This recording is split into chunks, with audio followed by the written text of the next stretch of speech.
Porque a amante sofreu um aborto espontâneo. O meu marido, um CEO de sucesso, meteu-me na prisão por 6 anos. Todos os meses ele vinha visitar-me, mas eu recusava-me sempre a vê-lo. No dia em que fui libertada, ele ofereceu-me as chaves de um apartamento de luxo. Com um sorriso gelado, disse-lhe uma frase que o deixou petrificado.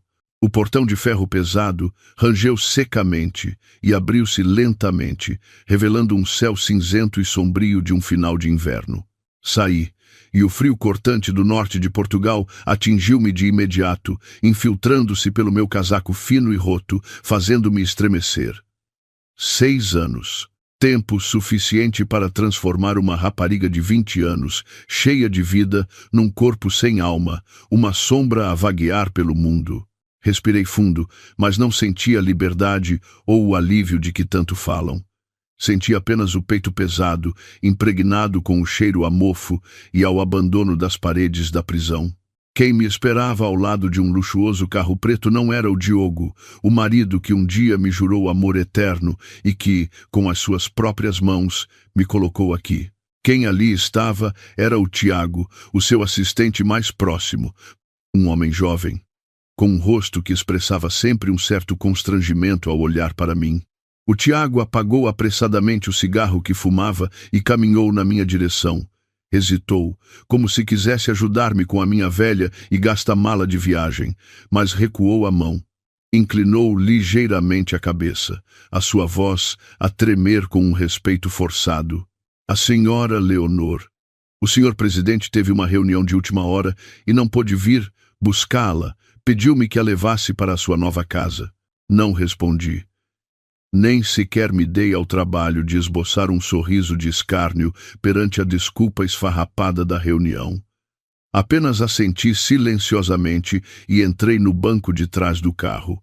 O interior era quente e perfumado com um perfume caro, uma fragrância tão estranha que me provocou náuseas. Durante o trajeto, o Tiago não parava de me observar pelo espelho retrovisor, o seu olhar carregado de pena e curiosidade. Eu, no entanto, virei o rosto para a janela. Lisboa tinha mudado tanto. Prédios altos erguiam-se por todo o lado.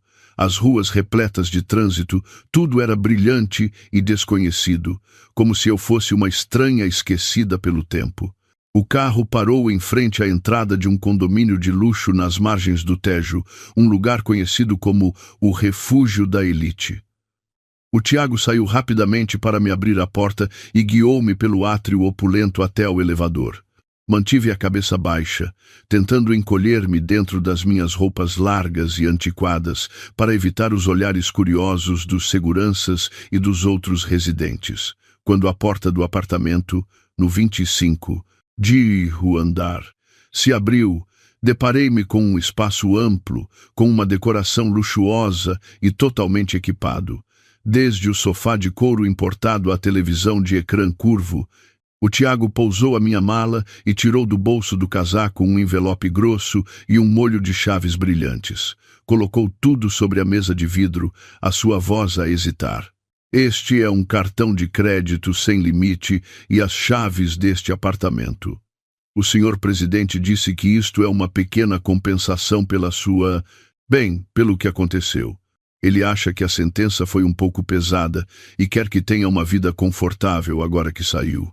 Olhei para as chaves pousadas na mesa de vidro. O seu brilho metálico, refletido pelas luzes do candelabro de cristal, feria-me os olhos. Compensação? Usar dinheiro para comprar a paz de consciência? Ou usar esta casa para calar a boca de uma ex-reclusa como eu? Peguei nas chaves, sentindo o frio do metal na minha mão esquelética. Não gritei. Não as atirei à cara do Tiago como faria uma esposa injustiçada. Apenas levantei a cabeça e olhei-o nos olhos, com um olhar profundo e vazio. O Tiago recuou um passo, assustado com o meu olhar. Era o olhar de um animal ferido até ao limite, sem raiva, apenas morte. Movi os meus lábios secos e gretados, proferindo cada palavra lentamente, com uma voz rouca mas clara. Leva isto e diz ao Diogo que a Leonor morreu na prisão. E os mortos não precisam de casa. O rosto do Tiago ficou pálido. Abriu a boca para dizer algo, mas parecia que a sua garganta estava a ser apertada, incapaz de emitir um som. Sem esperar pela sua reação, peguei na minha mala rota e virei-lhe as costas, saindo do apartamento e deixando-o ali, paralisado no meio de todo aquele luxo. Quando a porta do elevador se fechou, ainda o vi de pé, atordoado e completamente confuso. Caminhei até as margens ventosas do Tejo. A água do rio no inverno era cinzenta, pequenas ondas batiam contra o paredão de pedra. Fiquei ali, o vento frio a fustigar-me, mas já não sentia frio. O meu coração tinha congelado há muito tempo. Abri a mão, olhei uma última vez para as chaves e para o cartão de crédito e, com um gesto brusco, atirei-os com força para a água escura. O som de algo a cair na água foi seco e rápido antes de se afundar. Tal como a minha vida, tal como a minha esperança, tudo tinha sido submerso nas profundezas. Virei-me e comecei a andar, misturando-me na multidão apressada, tornando-me um fantasma sem rumo no meio desta cidade próspera. Mais tarde, vim a saber que, no exato momento em que atirei as chaves para as águas frias do rio, no seu escritório no último andar da sede do seu prestigiado grupo imobiliário, o Diogo ainda esperava uma chamada. Sentado na sua imponente cadeira de couro, com um cigarro a meio nos dedos, olhava fixamente para o telemóvel pousado na secretária. Na sua mente arrogante, ele provavelmente acreditava que eu ligaria, ou para lhe agradecer profusamente pelo presente caro, ou para gritar e amaldiçoá-lo, libertando a raiva acumulada durante 6 anos. Qualquer uma das reações provaria que eu ainda tinha sentimentos, que ainda era humana e, mais importante, que ainda estava sob o seu controlo. No entanto, a única resposta à sua espera foi um silêncio arrepiante. O telemóvel permaneceu inerte, como um tijolo sem vida. A porta do escritório abriu-se de repente e o Tiago entrou, com o rosto pálido como a morte, a testa coberta de suor frio, apesar de o ar-condicionado estar ligado no quente. O Diogo franziu o sobrolho, apagou o cigarro no cinzeiro e a sua voz grave e autoritária ecoou. Onde é que ela está? Já aceitou as chaves? Por que é que ainda não me ligou? O Tiago engoliu em seco, a sua voz trêmula a relatar cada uma das minhas palavras, sem ousar omitir uma única letra. Ela não aceitou. Pediu-me para lhe dizer que a Leonor morreu na prisão e os mortos não precisam de casa. O Diogo ficou paralisado.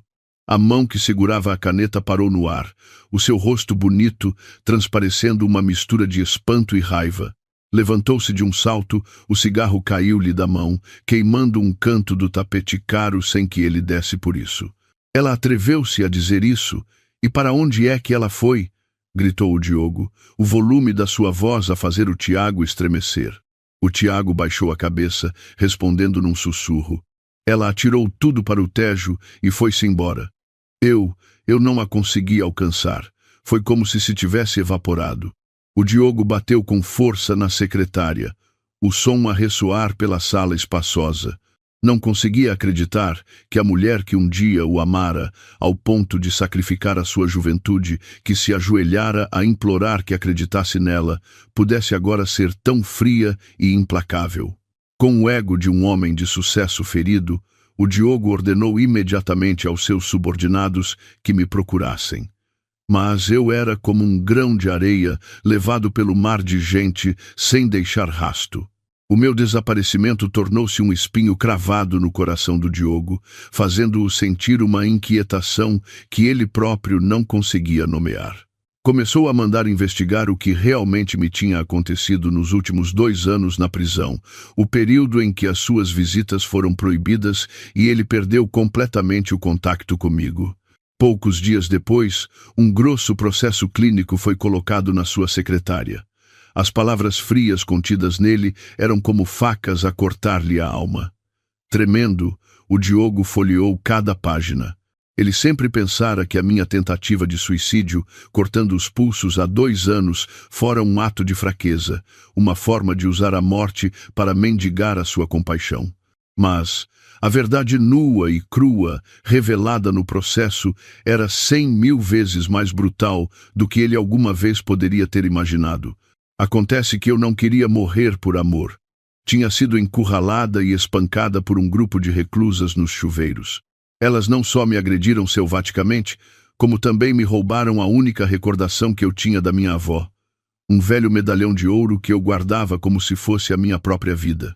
Num ato de desespero absoluto, encurralada e privada da minha última centelha de esperança, enlouqueci. Atirei-me a elas como um animal selvagem, cravando os dentes na orelha da líder do grupo e arrancando-lhe um pedaço de carne ensanguentada. A violenta altercação resultou numa punição severa. Fui colocada em isolamento numa cela escura durante um mês, sem luz, sem som humano, apenas a escuridão e a solidão avassaladoras. Foi durante esse período infernal que a minha sanidade se desmoronou por completo. Caí numa depressão profunda, fui diagnosticada com estresse pós-traumático e gradualmente perdi a capacidade de falar. O Diogo deixou cair o processo. Sentou-se pesadamente na cadeira, o olhar perdido no vazio. Pela primeira vez em 6 anos, sentiu um medo profundo a infiltrar-se em cada célula do seu corpo. Percebeu que a esposa que ele julgava ser fraca e submissa tinha de facto morrido naquela noite fatídica. O que regressara era apenas uma casca vazia, carregando feridas na alma que jamais poderiam ser curadas.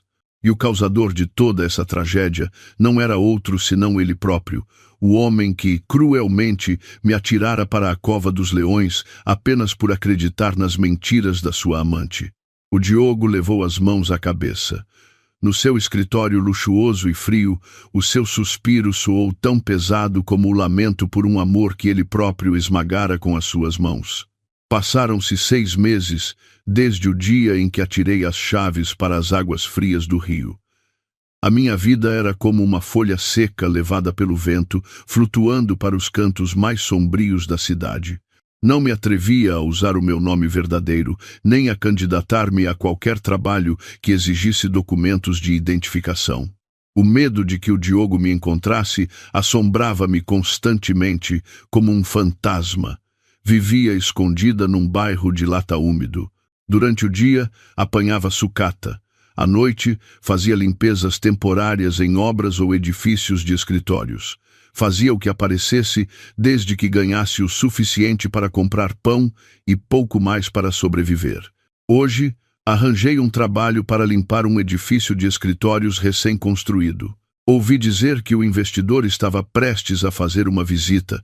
Por isso, o empreiteiro exigiu que limpássemos o átrio principal a fundo. Vesti um fato de proteção largo e manchado de argamassa e pus um chapéu de abas largas que me cobria metade do rosto encovado e o cabelo, agora cortado muito curto, como o de um homem. Com uma mangueira de alta pressão na mão, mantive a cabeça baixa, concentrada em limpar cada mancha de lama agarrada ao chão de azulejo. O barulho ensurdecedor do motor da bomba ajudava-me a esquecer a fome que me roía as entranhas. Estava absorvida no trabalho quando o som de sapatos de couro a bater no chão ecoou, cada vez mais perto, seguido pelo murmúrio de um grupo de pessoas. Instintivamente, afastei-me para o lado, ainda de cabeça baixa, planeando esperar que passassem para continuar. No entanto, aqueles sapatos de couro brilhantes pararam mesmo à minha frente, bloqueando-me o caminho. Ergui ligeiramente os olhos e vi umas calças de fato impecavelmente passadas a ferro, que exalavam um ar de luxo e poder que pessoas como eu só podiam observar de longe. "Ei, tu, sai do caminho do chefe!" gritou um supervisor. Mas antes que eu pudesse mover-me, uma voz grave e familiar, tão familiar que fez o meu coração parar, ecoou: "Esperem." O homem deu um passo em frente e inclinou-se, como se tentasse ver o meu rosto sujo sob a aba do chapéu. Entrei em pânico, o meu corpo inteiro tremia. Queria virar-me e fugir, mas os meus pés pareciam pregados ao chão molhado. Era o Diogo. Continuava com a mesma aparência bonita e elegante de um CEO arrogante, mas o seu olhar, ao encontrar o meu, estava cheio de choque e incredulidade. Ele sussurrou, a sua voz embargada pela emoção. Leonor, és mesmo tu? Mordi o lábio com tanta força que sangrou, tentando conter o soluço que se formava na minha garganta. Abanei a cabeça freneticamente, tentando recuar para escapar, mas o Diogo foi mais rápido. Lançou-se para a frente e agarrou o meu pulso esquelético, coberto apenas por pele e osso. A sua mão era quente, mas para mim, naquele momento, era como uma pinça de ferro em brasa, trazendo de volta as memórias dolorosas das prisões e dos interrogatórios. Escondeste-te bem de mim, gritou o Diogo, a sua voz perdida no meio do assobio do vento na obra. Olha para ti, olha para o teu estado. Pareces um ser humano, como é que chegaste a este ponto? O seu toque, a sua respiração, tudo foi como uma faísca que acendeu o barril de pólvora que se acumulava dentro de mim. O medo extremo transformou-se subitamente na resistência feroz de um animal encurralado. Não disse uma palavra, não expliquei, nem supliquei. Tentei soltar-me, mas não consegui. No meu pânico, apontei a mangueira de alta pressão, que segurava diretamente para o Diogo. Xiii! Um jato de água gelada com uma pressão extrema atingiu em cheio o seu fato caro, o seu rosto bonito e toda a sua arrogância. A multidão à volta gritou de espanto. Vários seguranças tentaram imobilizar-me, mas o Diogo fez um sinal com a mão para que parassem. Ficou ali, imóvel, a aguentar o castigo, deixando que o jato de água impiedoso o encharcasse da cabeça aos pés. Olhou para mim, os seus olhos vermelhos, sem desviar o olhar, como se quisesse usar aquela dor física para aliviar, de alguma forma, a culpa que lhe devorava a alma. Eu olhei para ele, a minha mão ainda a apertar o gatilho da mangueira, mas as minhas lágrimas misturavam-se com a água suja no meu rosto, salgadas e amargas. O Diogo não se importou com a sua aparência de rato molhado. Passou a mão pelo cabelo encharcado, revelando uma testa alta e firme, agora marcada por rugas de cansaço. Fez um sinal aos seguranças atônitos que o rodeavam, a sua voz recuperando a frieza habitual, mas o seu olhar para mim continuava pesado, com uma emoção indescritível. Levem-na para o carro. Vamos para o escritório. Debati-me, tentei gritar por ajuda, mas que força tinha uma mulher doente e fraca contra dois seguranças enormes? Arrastaram-me como um saco de lixo e empurraram-me para o luxuoso carro que esperava. Sentada no espaço confinado, o cheiro do couro dos bancos, misturado com o cheiro a mofo do meu corpo, criava um odor estranho que me fazia encolher ainda mais no meu canto. Ao chegarmos ao escritório do presidente, o Diogo não foi trocar de roupa. Em vez disso, atirou-me uma toalha limpa. Sentou-se na cadeira à minha frente, a água das suas roupas a pingar no chão polido, mas ele não parecia importar-se. Olhou para mim, um olhar inquisidor misturado com impotência, e empurrou um grosso dossiê na minha direção. Olhei para a capa, onde estava escrito Projeto de Planeamento do Resort Ecológico, acompanhado por um mapa de uma área que me era familiar, nos arredores da cidade. Fiquei chocada, o meu coração a bater descontroladamente. Era o cemitério municipal da minha aldeia, onde a minha avó descansava. Levantei os olhos para o Diogo, o meu olhar cheio de desconfiança e medo. O Diogo abriu lentamente o dossiê e apontou para um ponto vermelho no mapa.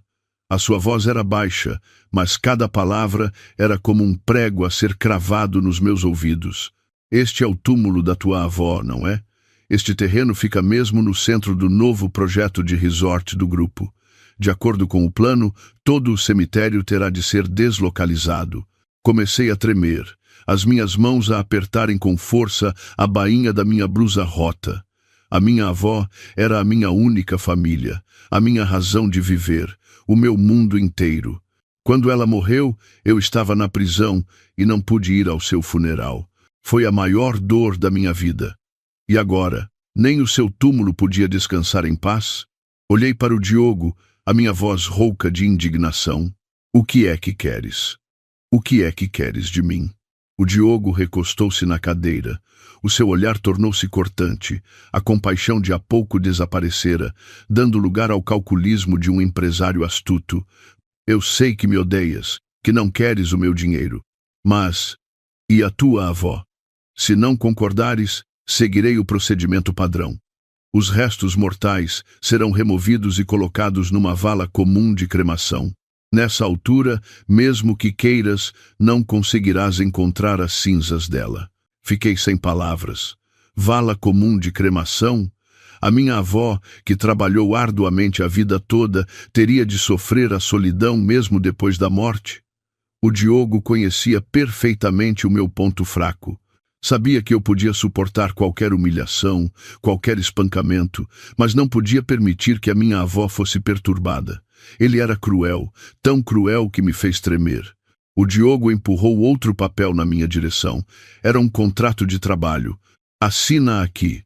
Trabalhas para mim durante 5 anos como arquivista. Considera isto como o pagamento da tua dívida de gratidão e das despesas médicas que paguei por ti no passado. Em troca, manterei o túmulo da tua avó intacto. Irei até reconstruí-lo para que fique mais digno. Daqui a 5 anos, quando o contrato terminar, poderás ir para onde quiseres. Não te impedirei. Peguei na caneta, a minha mão a tremer violentamente. 5 anos. Um período não muito longo comparado com os 6 anos de prisão, mas era uma nova forma de cativeiro espiritual. Olhei para o Diogo, o homem que um dia amei profundamente, agora tão estranho e assustador. Mas a imagem do túmulo da minha avó, coberto de erva verde, surgiu na minha mente, instando-me a ceder. Cerrei os dentes e assinei o meu nome no contrato.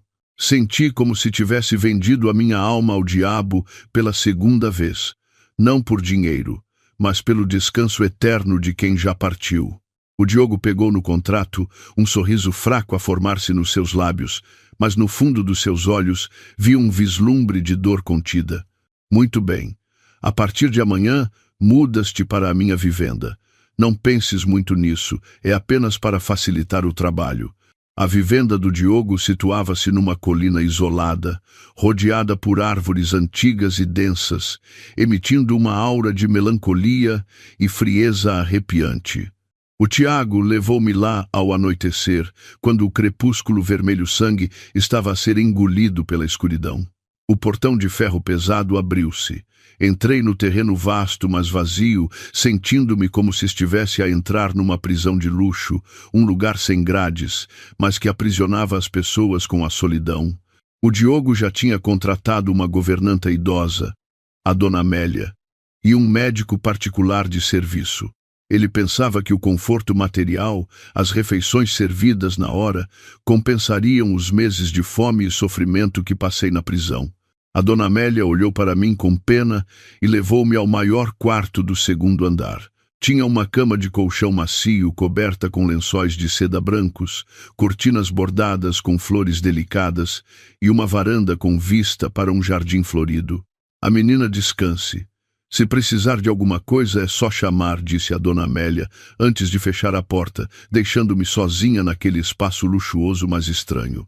Fiquei de pé no meio do quarto, a olhar para aquela cama imaculadamente branca e senti a pele arrepiar-se. Era demasiado macia, demasiado limpa, tão limpa que me fez lembrar a falsa sala de visitas conjugais da prisão, montada para enganar as inspeções. Na realidade, dormíamos amontoadas num chão de cimento frio e mal cheiroso. Este conforto era uma armadilha. Tive medo de que, se me deitasse ali, adormeceria e nunca mais acordaria. Ou que, ao acordar, me encontraria amarrada a uma mesa de operações, a ser dissecada, órgão por órgão. A noite caiu, a escuridão envolveu a vivenda. O silêncio era tão profundo que o som dos insetos lá fora se tornava ensurdecedor. Não me atrevia a apagar as luzes, deixando o quarto totalmente iluminado. Não me atrevia a subir para a cama. Em vez disso, puxei um cobertor fino e estendi-o no chão de madeira dura, num canto perto da porta. Só ali, com as costas a tocar na superfície firme, senti uma frágil sensação de segurança. Era semelhante às noites encolhida na cela de isolamento, um lugar que se tornara assustadoramente familiar. Deitei-me encolhida como um camarão, com os braços a proteger a cabeça, tentando adormecer.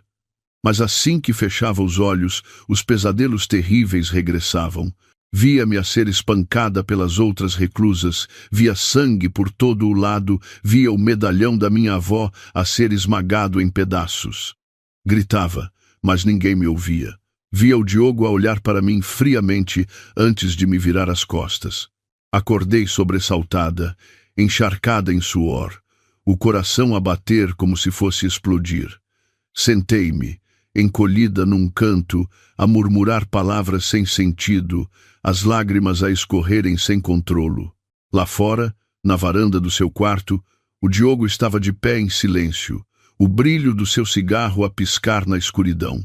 Olhava fixamente para o ecrã do seu tablet, que exibia as imagens da câmara de vigilância do meu quarto. Viu-me a não dormir na cama, mas sim no chão. Viu-me a contorcer-me e a debater-me durante os pesadelos. Viu-me a chorar e a implorar a alguém invisível que me poupasse a vida. O coração do Diogo apertou-se de dor. Pela primeira vez na sua vida, aquele homem poderoso, habituado a mandar e desmandar, sentiu medo.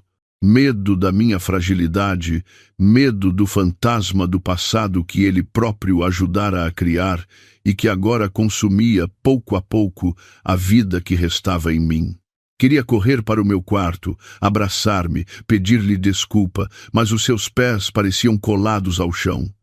Sabia que a sua presença, naquele momento, só me causaria mais pânico.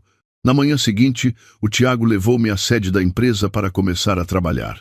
Vesti o uniforme de escritório que o Diogo mandara preparar, uma camisa branca e uma saia preta. No meu corpo esquelético e frágil, as roupas pareciam enormes, como se estivessem penduradas num cabide.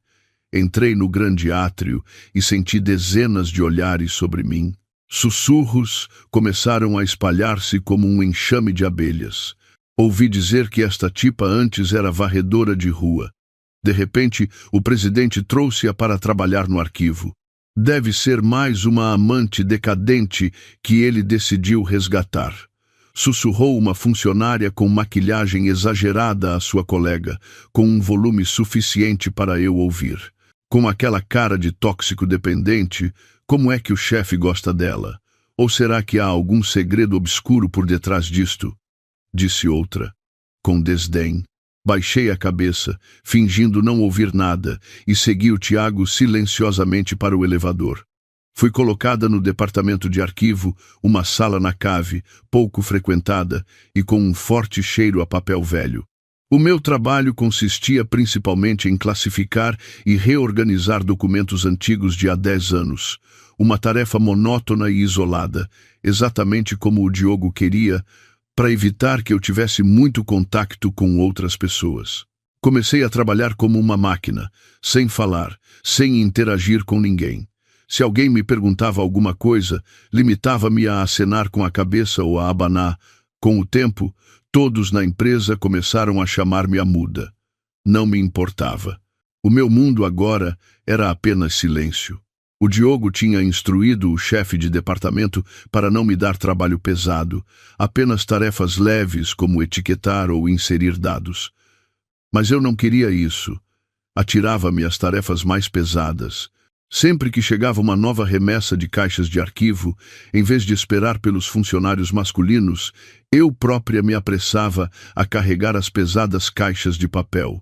Cerrei os dentes esforçando-me, os meus braços magros a ficarem com as veias salientes, o suor a encharcar-me as costas da camisa. Cada vez que os meus músculos se contraíam, cada vez que sentia uma dor aguda na coluna, sentia uma estranha satisfação.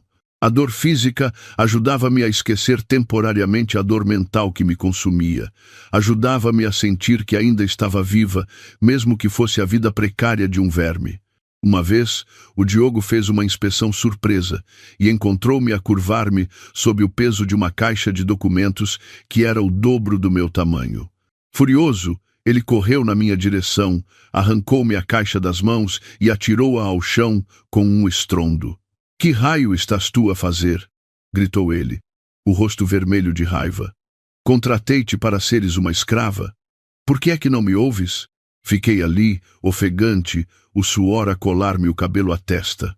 Levantei os olhos para ele, o meu olhar estranhamente calmo, sem medo nem ressentimento. Tirei um pequeno pedaço de papel do bolso, escrevi apressadamente algumas palavras e entreguei-lhe. Sou uma devedora. Os devedores têm de trabalhar para pagar as suas dívidas. Não tenhas pena de mim. A tua pena dá-me nojo. O Diogo pegou no papel, a sua mão a tremer incontrolavelmente.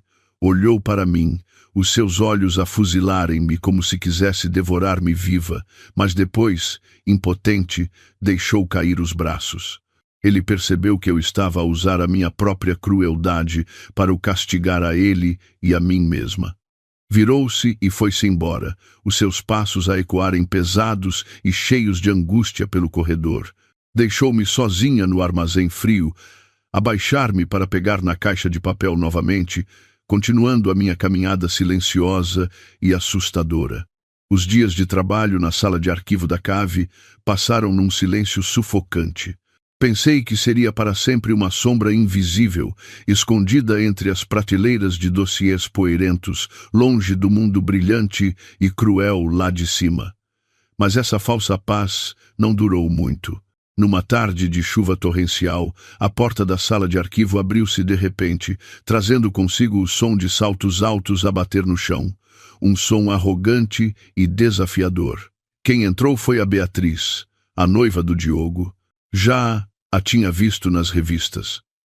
A filha mimada de um político influente, bonita, elegante e cheia de classe. A Beatriz usava um vestido de marca bege justo ao corpo, com um casaco de pele casualmente sobre os ombros.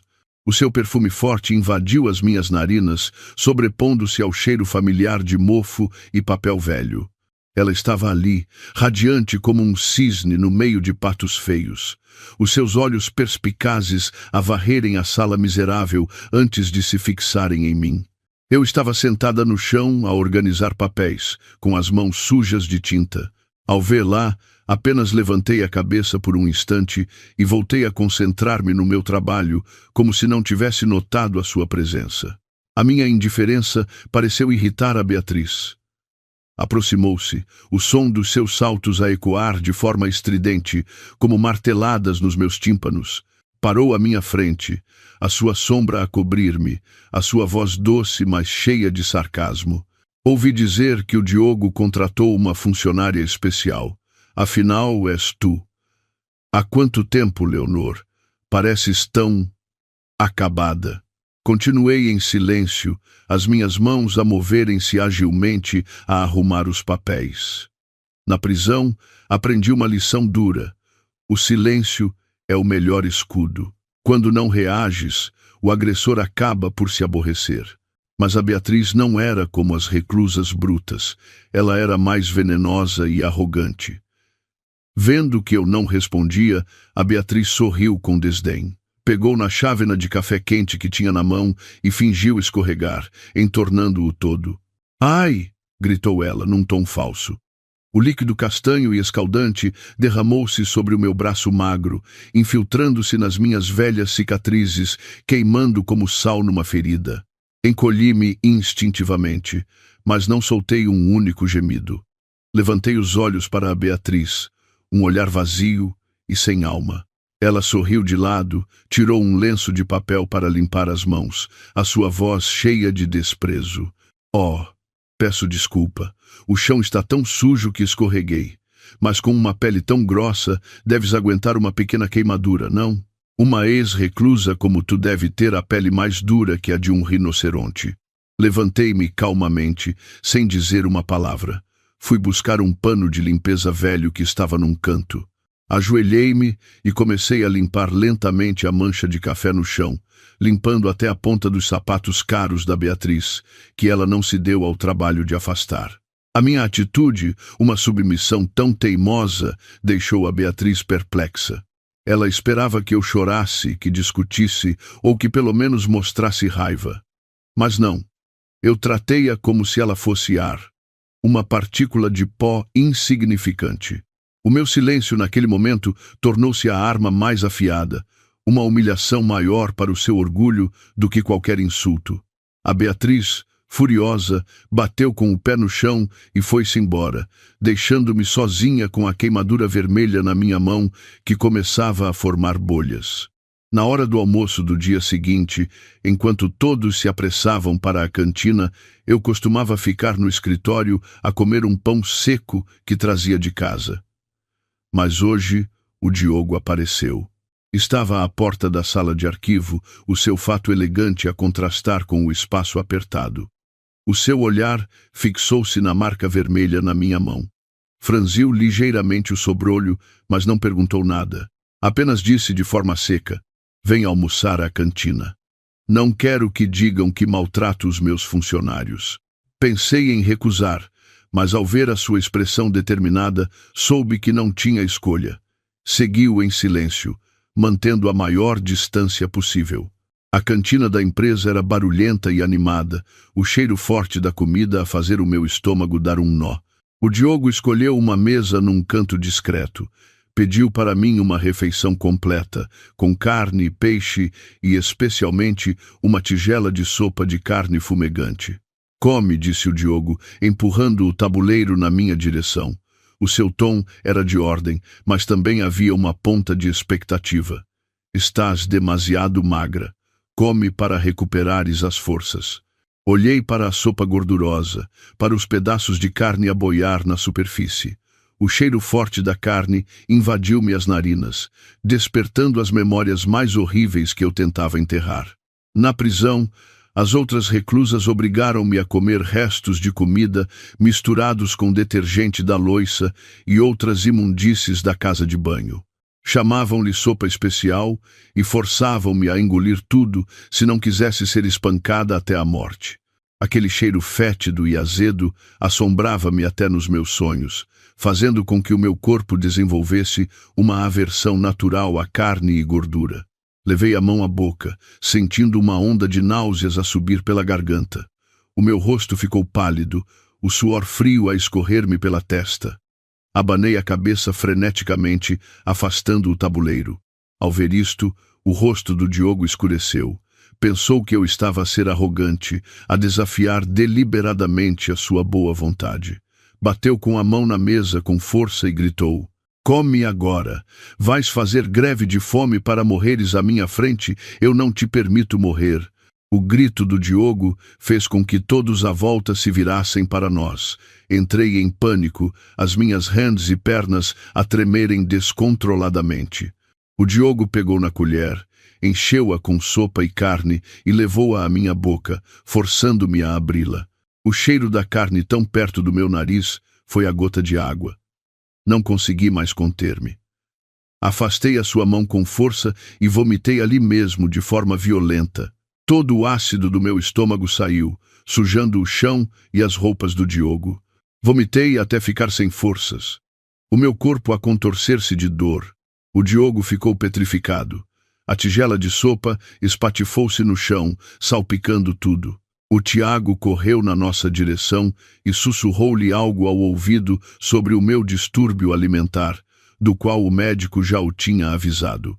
O rosto do Diogo mudou de raiva para horror e, finalmente, para um profundo remorso. Estendeu a mão para me ajudar a levantar, a sua voz a tremer.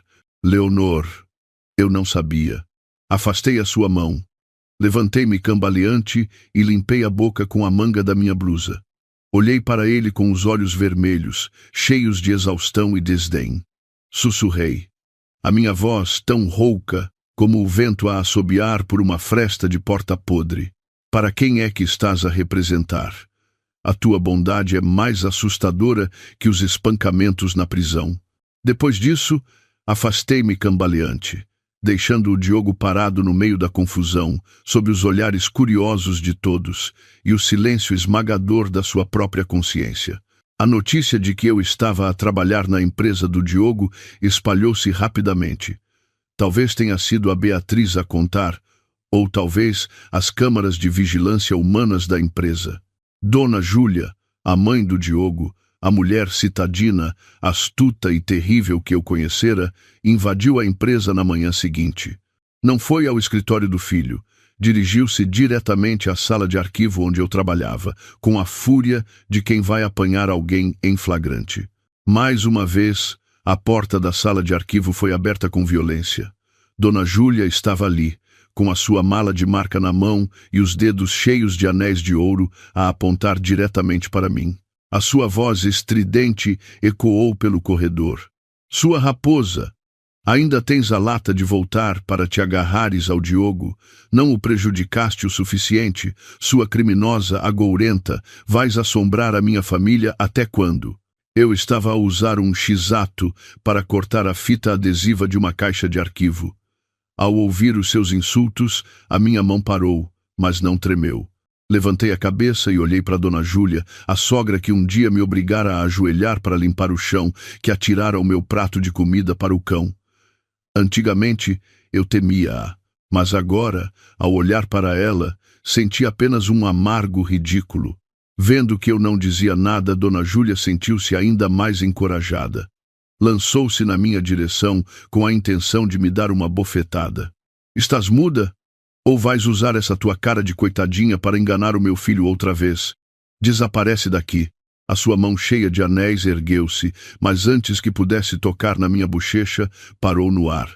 Os seus olhos arregalaram-se, o rosto ficou sem uma gota de sangue e ela recuou, a balbuciar palavras incoerentes, porque eu tinha levantado o X-Ato, mas não apontei a lâmina na sua direção.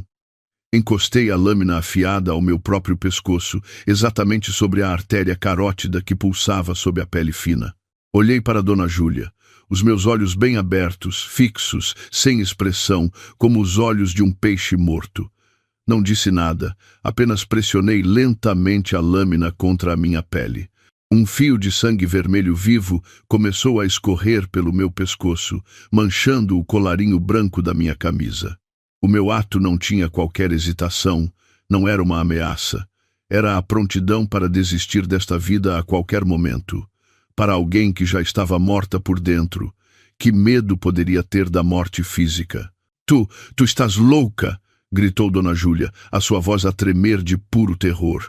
Nunca tinha visto ninguém fazer tal coisa, nunca tinha testemunhado uma imprudência tão louca. Ela estava com medo, não de que eu lhe fizesse mal, mas de ter de assistir a uma morte à sua frente, com medo de que aquele sangue manchasse a sua honra e a sua vida luxuosa. Dei um passo na sua direção, a lâmina ainda contra o meu pescoço, o sangue a escorrer. Dona Júlia recuou em pânico, tropeçou nos próprios pés e quase caiu. Não te aproximes de mim, sua louca. Eu vou-me embora agora mesmo. Ela virou-se e fugiu a correr, esquecendo a sua habitual postura de dama sofisticada. O som dos seus saltos altos, a cambalear, ecoou pelo corredor. Fiquei ali, a observá-la desaparecer, e depois baixei lentamente o X-Ato. Levei a mão ao pescoço para limpar o sangue. A dor ardente lembrou-me de que ainda estava viva, mas que vida cansativa e sem sentido era esta. No final do ano, a empresa organizou uma grandiosa festa de Natal num hotel de 5 estrelas. O Diogo obrigou-me a ir, com a desculpa de que todos os funcionários tinham de estar presentes. Naquela tarde, uma grande caixa de presente foi entregue na sala de arquivo. Dentro havia um deslumbrante vestido de noite verde esmeralda, de seda suave, com um design arrojado de costas abertas e adornado com pedras brilhantes. Acompanhava um bilhete curto do Diogo. Veste isto esta noite. Olhei para o vestido caro na caixa de veludo e depois para as minhas mãos ásperas e cheias de calos, sentindo uma amarga ironia. Este vestido era para uma jovem dama de pele clara e delicada, não para uma ex-reclusa com o corpo e a alma em ruínas. Mas eu sabia que não podia contrariar a vontade do Diogo. Eu era apenas uma marioneta nas suas mãos. Ele puxava os fios e eu tinha de dançar. Levei o vestido para o vestiário apertado dos funcionários.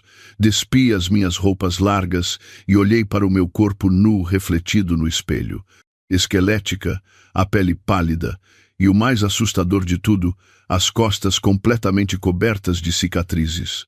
Cicatrizes de todos os tamanhos, queloides, entrelaçadas como um mapa de dor. Algumas eram de bastões elétricos dos guardas, outras de espancamentos com barras de ferro pelas outras reclusas, e outras ainda de quando me arranhava a mim mesma durante os meus delírios. Eram como centopeias repugnantes a rastejar na minha pele, a marca dos 6 anos de inferno na terra. Tremendo vesti o vestido. A seda fria, a deslizar sobre a minha pele irregular, fez-me estremecer. O decote nas costas expunha toda a minha fealdade e decadência. No momento em que estava a tentar fechar o fecho lateral, a porta do vestiário abriu-se de repente. O Diogo entrou. Provavelmente vinha verificar se eu já estava pronta. Já estás pronta? O carro está a... As palavras do Diogo ficaram presas na sua garganta quando viu as minhas costas nuas através do grande espelho. Ele parou, os seus olhos arregalados, as pupilas a contraírem-se de horror. Olhou fixamente para as cicatrizes, para as marcas de pele enrugada e arroxeada nas minhas costas. Nunca imaginara que o corpo da esposa que um dia abraçara pudesse estar tão devastado. A verdade nua e crua atingiu-o em cheio, mais cruel do que qualquer relatório no seu processo médico. Leonor, as tuas costas, gaguejou o Diogo, a sua voz a falhar trêmula. Inconscientemente, deu um passo em frente, a sua mão a tremer enquanto tentava tocar nas cicatrizes, como se quisesse confirmar se era real ou um pesadelo. Quando a ponta dos seus dedos tocou levemente na minha pele áspera, um choque elétrico percorreu a minha espinha. As memórias horríveis dos espancamentos voltaram como uma torrente. Gritei, um som agudo e aterrorizado. Afastei a sua mão com força e encolhi-me, recuando para um canto, com as mãos a proteger a cabeça. Não me batam mais. Eu já dei o medalhão, já dei tudo. Por favor, não me batam mais, gritei, as lágrimas a escorrerem, o meu corpo a convulsionar. Nos meus olhos, naquele momento, não via o Diogo, mas sim os rostos ferozes das reclusas, as barras de ferro a serem erguidas. O Diogo ficou petrificado, a sua mão suspensa no ar, vazia e fria. Olhou para mim, encolhida como um animal ferido a implorar pela vida. O seu coração foi como que esmagado, despedaçado em 1000 pedaços. O que é que eu fiz? Para que inferno atirei eu a mulher que amava? O vestiário, com as suas luzes quentes e amarelas, tornou-se subitamente mais frio e lúgubre do que nunca. Depois do ataque de pânico no vestiário, fui mesmo assim forçada a ir para a festa. O Diogo não me deixou ir para casa. Temia que, se me deixasse sozinha naquele estado, eu fizesse alguma loucura.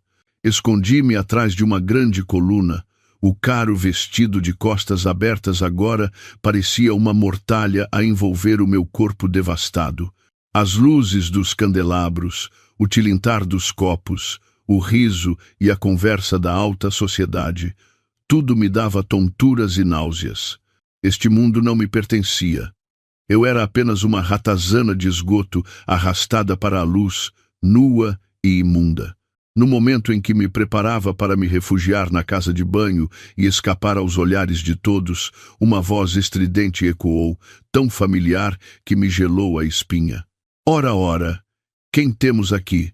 Não é a Leonor, a mulher que me empurrou e me fez perder o meu bebê há tantos anos. Virei-me.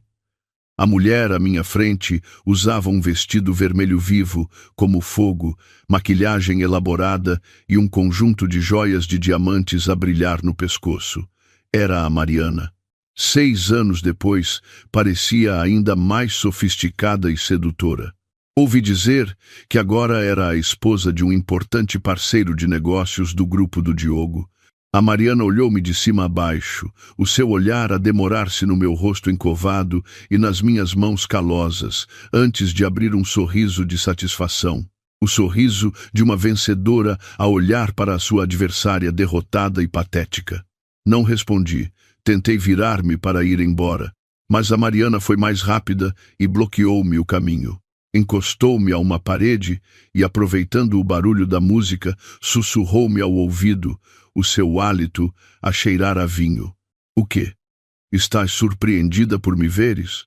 Ou estás arrependida por teres passado 6 anos na prisão por um crime que não cometeste? Levantei a cabeça e olhei para a Mariana, os meus olhos vazios e sem alma. Vendo isto, ela pareceu divertir-se ainda mais. Aproximou-se mais. A sua voz tornou-se um sussurro leve, mas tão venenoso como o veneno de uma serpente. Vou contar-te um segredo. Há 6 anos, eu nunca estive grávida. Aquela poça de sangue que viste naquele dia era apenas sangue de porco que comprei no talho e escondi num saco debaixo do vestido. Os meus ouvidos zumbiram. Todos os sons à minha volta desapareceram, restando apenas o riso abafado da Mariana a ecoar na minha cabeça. Sangue de porco? Por causa de um saco de sangue de porco barato, perdi 6 anos da minha juventude, perdi a minha avó, perdi a minha dignidade como ser humano. Olhei para a Mariana, para o seu rosto bonito, agora distorcido pela sua maldade. Senti como se o meu peito tivesse sido apunhalado, o ar a ser-me roubado, deixando-me a sufocar.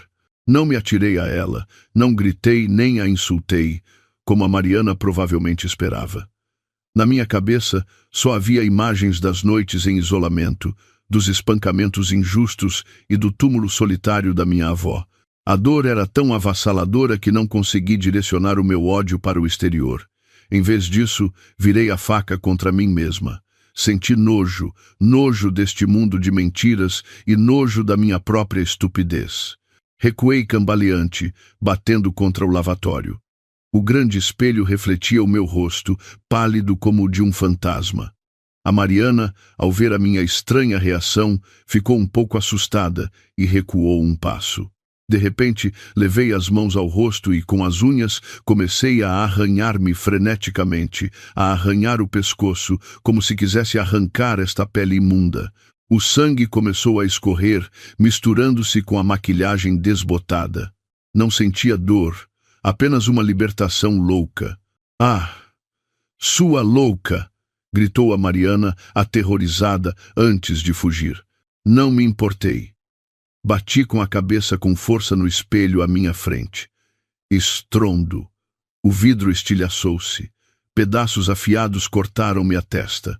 O sangue escorria-me pelos olhos, tingindo a minha visão de vermelho. A porta da casa de banho foi arrombada. O Diogo entrou a correr. Ficou paralisado ao ver-me sentada no chão, no meio de água e sangue, o rosto desfigurado, ainda a segurar um pedaço de vidro, pronta para cortar os pulsos. Ele correu na minha direção, ignorando os cacos de vidro que se enterravam nos seus sapatos e nas suas mãos. Abraçou-me com força, a sua voz a falhar de pânico. Leonor, para! O que é que estás a fazer? Para com isso! Debati-me nos seus braços.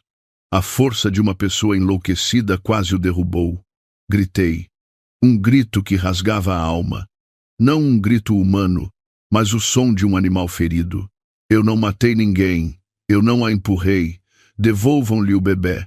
Não me tranquem mais na cela escura. Avó, avó, ajuda-me. O Diogo pegou-me ao colo e correu para fora, ignorando os olhares horrorizados dos convidados. O meu sangue manchou a sua camisa branca, quente e com um cheiro metálico. No meu delírio, agarrei-me à sua camisa, as minhas unhas a cravarem-se na sua pele, os meus olhos a revirarem, mostrando apenas o branco. O Diogo corria e chorava, as lágrimas de um homem a misturarem-se com o sangue no meu rosto. Naquele momento, ao ouvir as minhas palavras delirantes, ele começou a perceber vagamente que uma verdade terrível tinha sido escondida durante 6 longos anos. Acordei num quarto completamente branco, com um forte cheiro a desinfetante. Os meus braços e pernas estavam amarrados à cama para me impedir de me magoar. O médico, ao lado, abanou a cabeça com resignação e disse ao Diogo: a paciente sofre de uma depressão grave, acompanhada de um episódio psicótico agudo. Tem uma forte tendência para a automutilação. As feridas no corpo dela indicam que não é a primeira vez. O Diogo estava num canto da sala, encostado à parede, o seu rosto visivelmente mais encovado depois de apenas uma noite. Olhou para mim, deitada na cama, e depois para o Tiago, que acabara de entrar com um dossiê na mão. O Tiago não se atreveu a olhar o Diogo nos olhos. Pousou o dossiê na mesa, a sua voz a tremer. Senhor Diogo, mandei investigar todo o historial médico da senhora Mariana de há 6 anos, como me pediu. O resultado é exatamente como suspeitava. O Diogo correu, arrancou o dossiê das mãos do Tiago e folheou as páginas com as mãos a tremer. As palavras, os carimbos, os testemunhos foram se revelando, montando o puzzle de uma verdade brutal.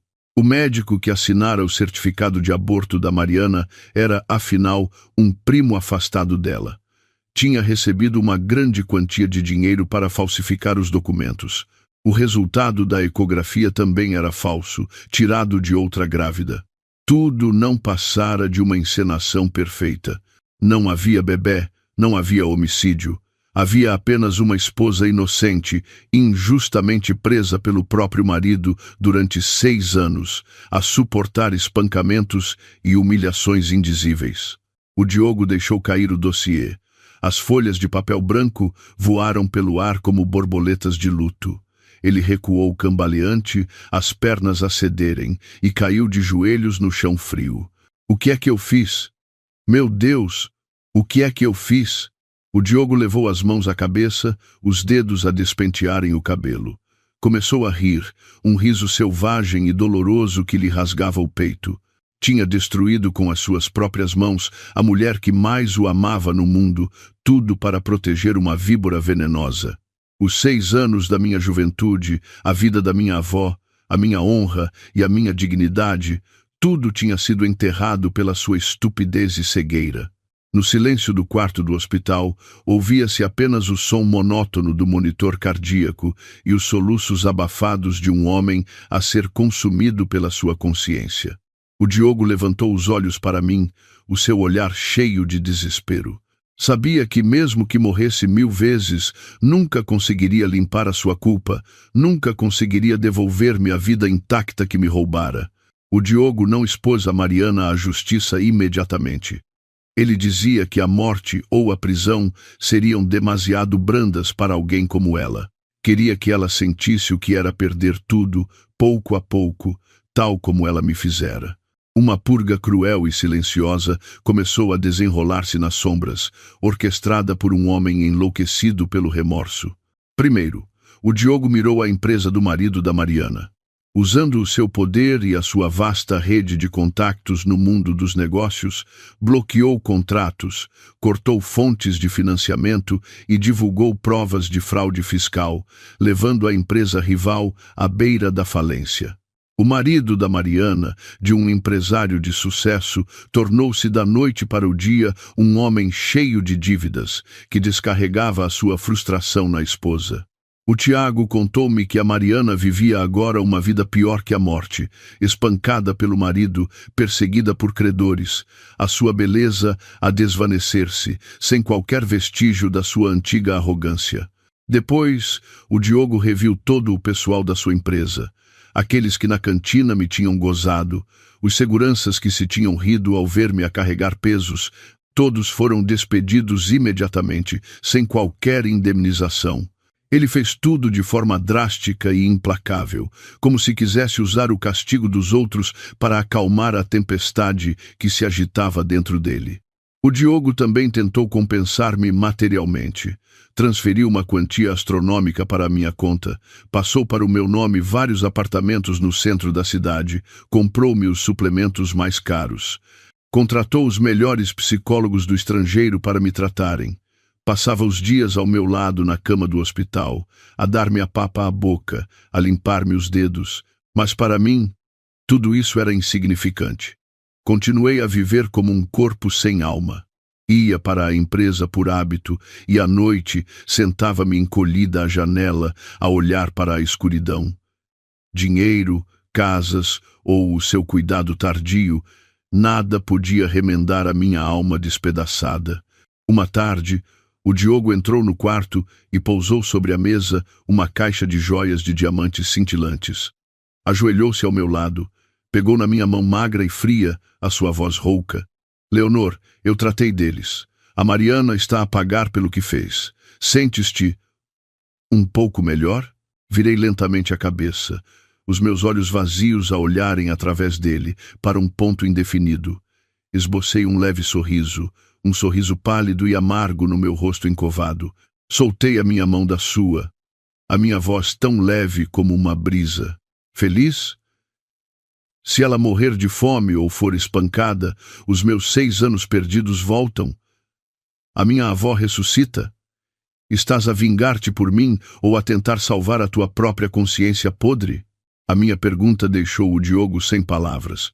Baixou a cabeça, os seus ombros a tremerem.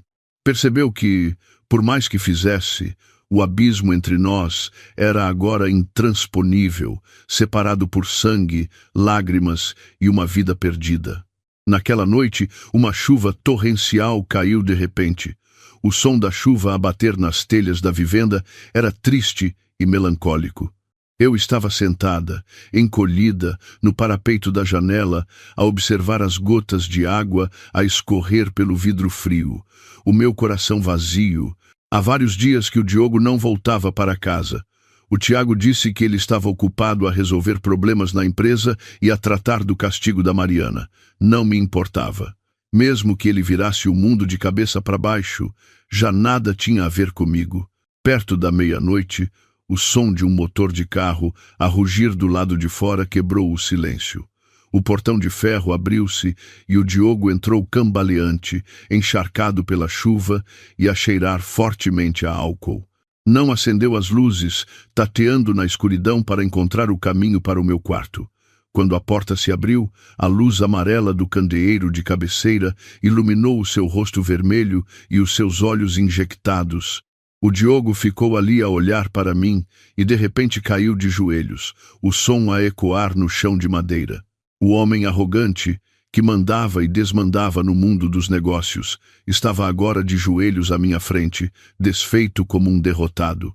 Baixou a cabeça, os seus ombros a tremerem, e um soluço abafado escapou do seu peito despedaçado. Leonor, eu errei. Eu errei mesmo. Bate-me, mata-me. Por favor, não me olhes mais assim.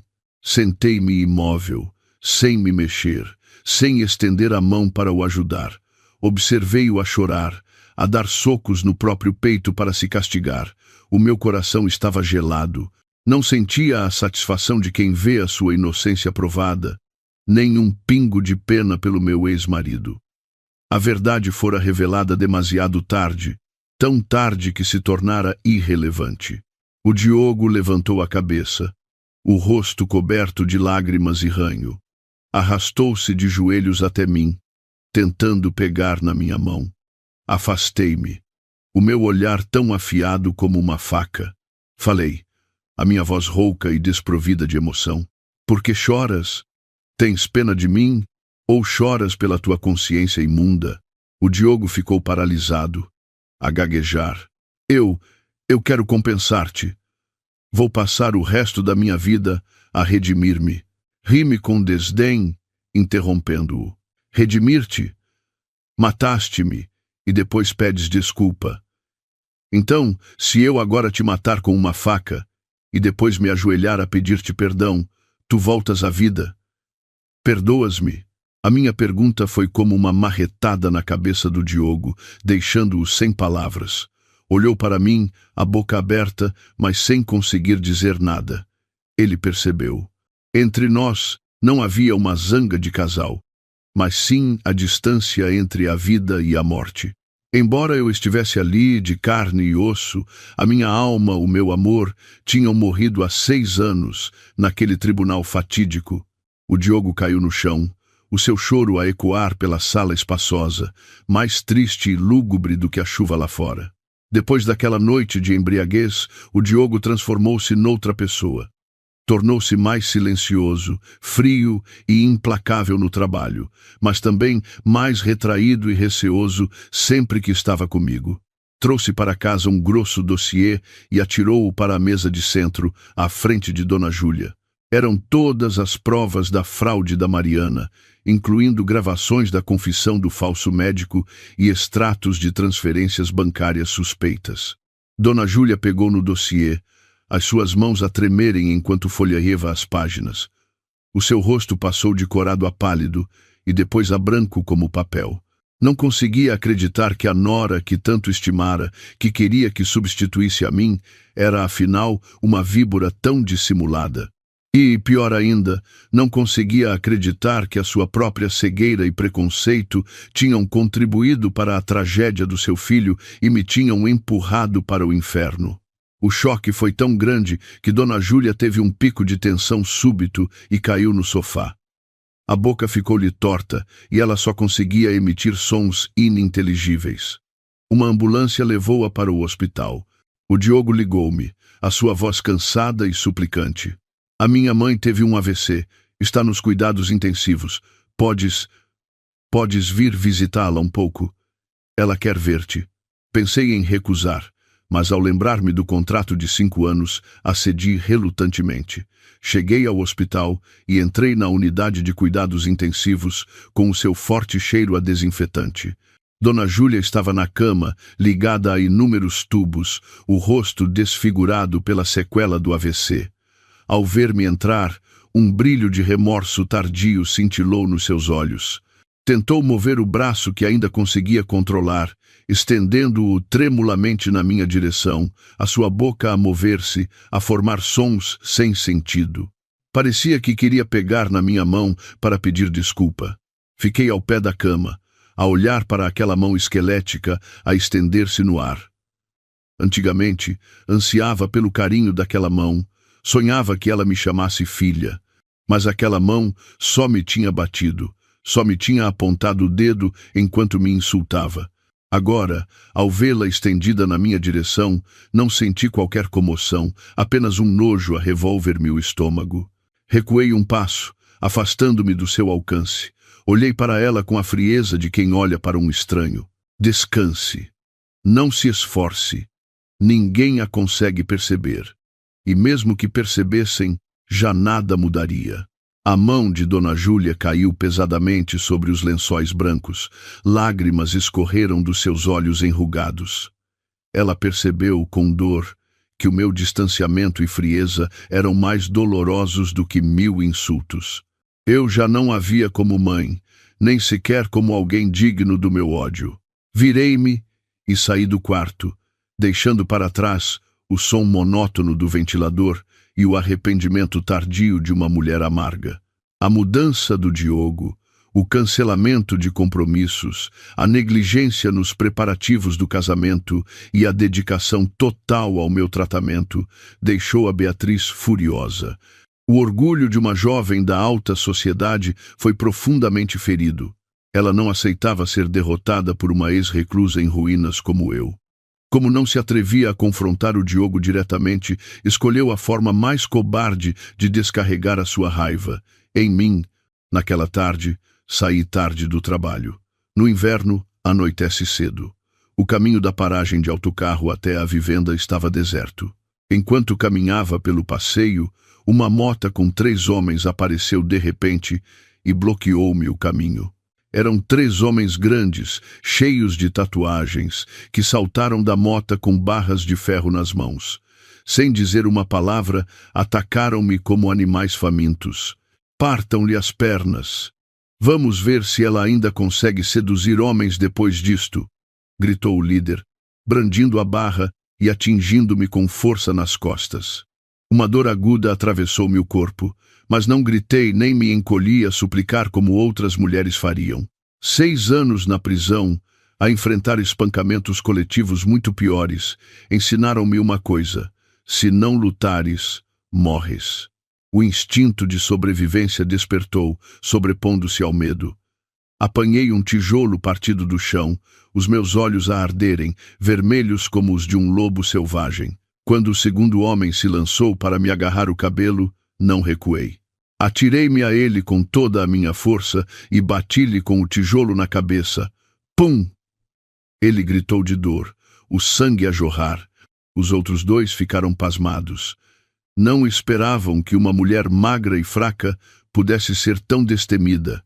Fiquei ali, com o tijolo ensanguentado na mão, o corpo a tremer, mas o meu olhar exalava uma loucura disposta a morrer a matar. Venham, quem quer morrer que venha! Gritei, a minha voz rouca e selvagem. Nesse momento, o carro do Diogo apareceu a alta velocidade, travando bruscamente. Ele e o Tiago saíram a correr. Ficaram chocados com a cena. O Diogo olhou para mim.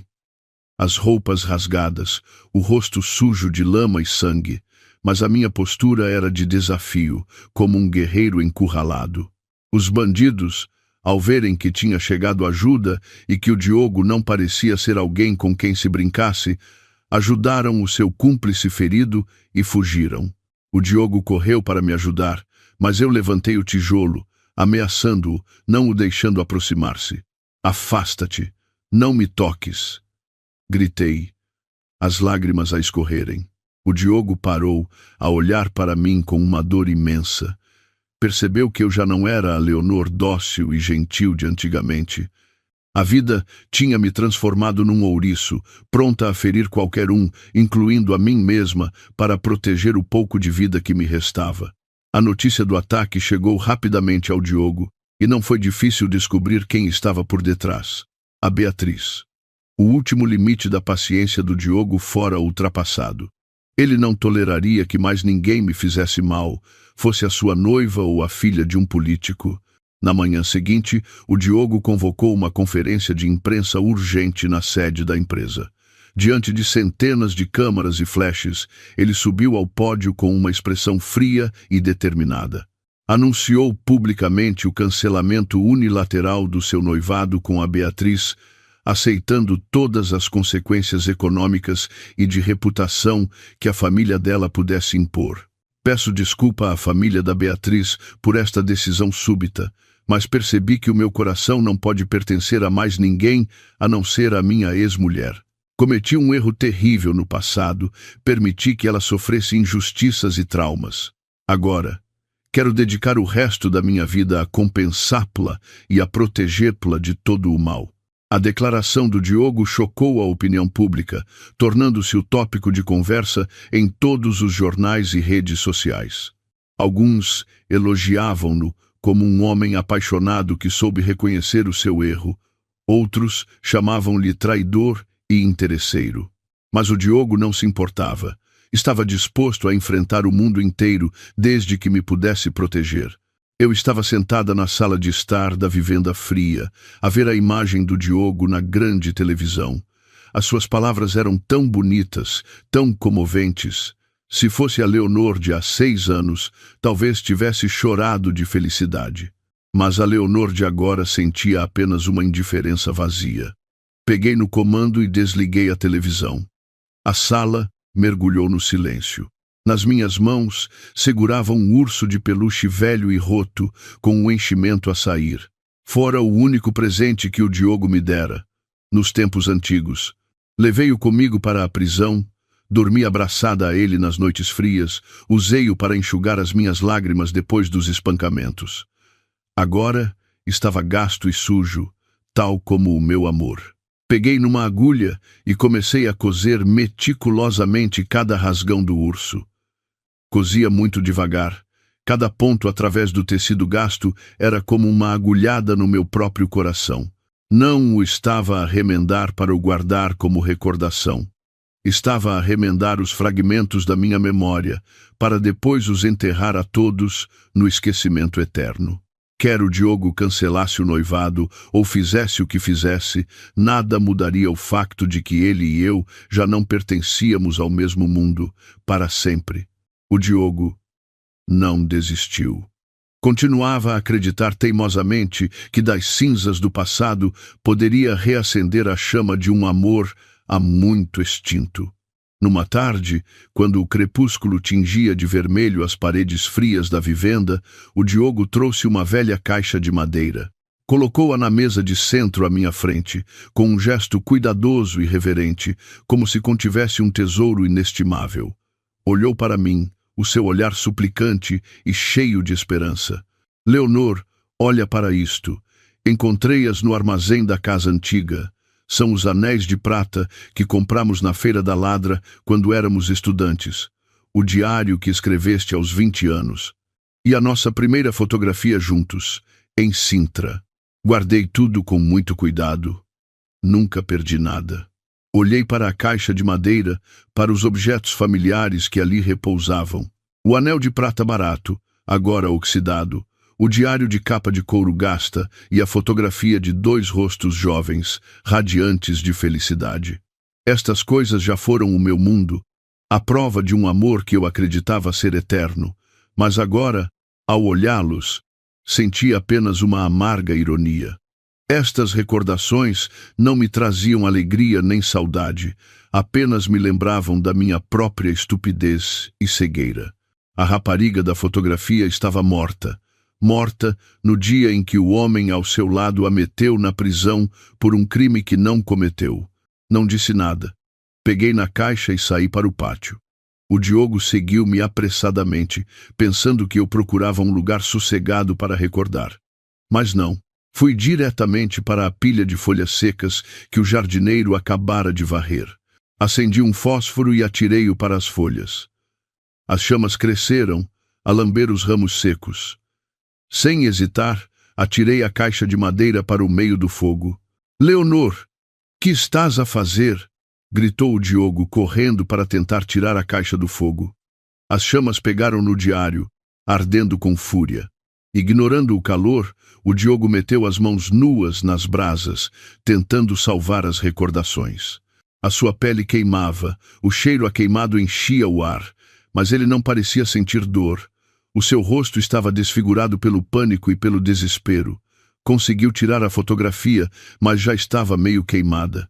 O rosto da rapariga na imagem tinha se transformado em cinzas, restando apenas o rosto sorridente dele, solitário, sobre o papel enegrecido. Fiquei a observá-lo, os meus olhos vazios, sem qualquer emoção. Quando o Diogo, com as mãos empoladas e a chorar, me olhou de forma acusadora, eu apenas disse friamente: «Por que é que estás triste? Por que guardas este lixo? Não tentes encontrar a Leonor de antigamente. Ela morreu no dia em que testemunhaste contra ela em tribunal. Quem está à tua frente agora é apenas um corpo sem alma que por acaso se chama Leonor». As minhas palavras foram como um balde de água fria, apagando a última centelha de esperança que ele tinha.